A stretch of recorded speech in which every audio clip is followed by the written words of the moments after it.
عزیز طلباء و طالبات السلام علیکم ورحمۃ اللہ وبرکاتہ۔ آج کی کلاس 7ویں جماعت کے بچوں کی کلاس ہے۔ آج کا جو عنوان ہے وہ ہے پرندے کی فریاد۔ تو بچوں، اب میں اس موضوع کو شروع کرنے سے پہلے سب سے پہلے آپ کو سارے بچوں سے میں گزارش کرتی ہوں اپنے سامنے اپنا نصاب اپنا کتاب رکھیے۔ تو بچوں، جو یہ نظم ہے پرندے کی فریاد جو ہے یہ لکھی ہے ایک مشہور شاعر جس کا نام ہے ڈاکٹر سر محمد اقبال۔ بچوں، آپ نے پڑھا ہوگا ڈاکٹر سر محمد اقبال کے بارے میں پڑھا ہوگا۔ تو پہلے میں آپ کو تھوڑا سا اس شاعر کے بارے میں تھوڑی سی جانکاری دوں گی، اس کے بعد ہم نظم کی طرف جائیں گے۔ تو بچوں، جو ڈاکٹر سر محمد اقبال ہے یہ 9 نومبر 1877 عیسوی میں سیال کوٹ میں پیدا ہوئے۔ سیال کوٹ ہے پاکستان میں ایک جگہ ہے۔ جو بچپن کی تعلیم تھی انہوں نے، جو ابتدائی تعلیم جو ہوتی ہے ایک بچے کی، وہ انہوں نے سید میر حسن سے عربی اور فارسی میں حاصل کی۔ انہوں نے عربی اور فارسی میں بچپن کی تعلیم انہوں نے یہ پڑھی ہے۔ تو لاہور کالج سے BA کر کے MA کیا۔ انہوں نے لاہور کالج سے MA کیا۔ تو بچوں، آپ نے جو یہ ڈاکٹر سر محمد اقبال تھا انہوں نے پروفیسر آرنالڈ سے بہت استفادہ حاصل کیا۔ اس کا استفادہ کا مطلب انہوں نے بہت کچھ حاصل کیا۔ پھر انگلستان جا کر جرمنی کی مونک یونیورسٹی سے PhD کی ڈگری حاصل کی۔ تو 1908 عیسوی میں واپس آ کر لاہور کالج میں استاد ہوئے۔ اس کے بعد نوکری چھوڑ کے وکالت کرنے لگے۔ تو ان کو علم کے ساتھ بہت لگاؤ تھا، ان کو علم پڑھنے کا بہت شوق تھا، جس کی وجہ سے انہوں نے عالموں مفکروں کی صحبت اور عمل سے علامہ کہلانے لگے۔ تو علامہ اقبال بہت شریف النفس اور با اخلاق تھے، اور وہ اپنی روزمرہ زندگی میں پنجابی میں گفتگو کرتے تھے۔ ان کی زبان تھی پنجابی، لیکن علمی اور ادبی کارناموں میں اردو کا استعمال کرتے تھے۔ جو سر محمد اقبال ہے یہ اردو اور فارسی کے اعلیٰ پایہ شاعر تھے۔ تو ان کو اردو شاعری کے مجموعے میں اور کتابوں کے علاوہ بانگ درا، بال جبریل، ضرب الکلیم اور بہت ساری کتابوں میں ان کا قابل ذکر ہے۔ تو سر سید محمد اقبال کے کلام کا دنیا کی بہت سی زبانوں میں نثری ترجمہ ہوا ہے۔ تو سر سید محمد اقبال جو تھے یہ بہت ترقی پسند شاعر گزرے ہیں۔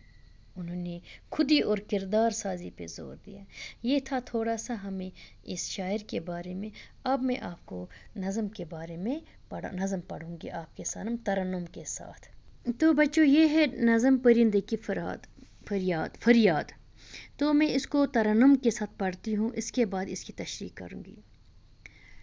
تو بچوں لیجئے، سنیے آپ۔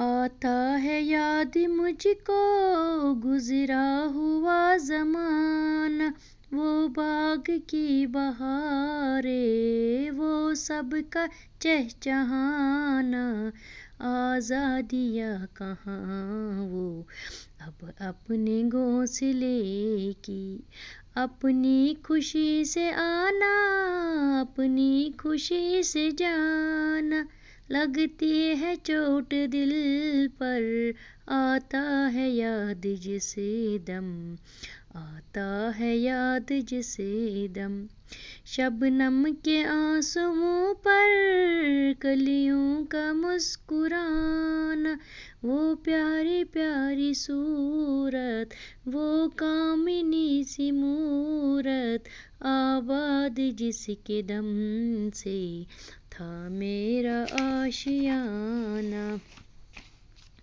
آتی نہیں صدا ہے اس کی میری قفس میں، ہوتی ہے میری رہائی، اے کاش میرے بس میں، اے کاش میرے بس میں، کیا بد نصیب ہوں میں گھر کو ترس رہا ہوں، ساتھی تو ہے وطن میں قید میں پڑا ہوں، میں قید میں پڑا ہوں، آئی بہار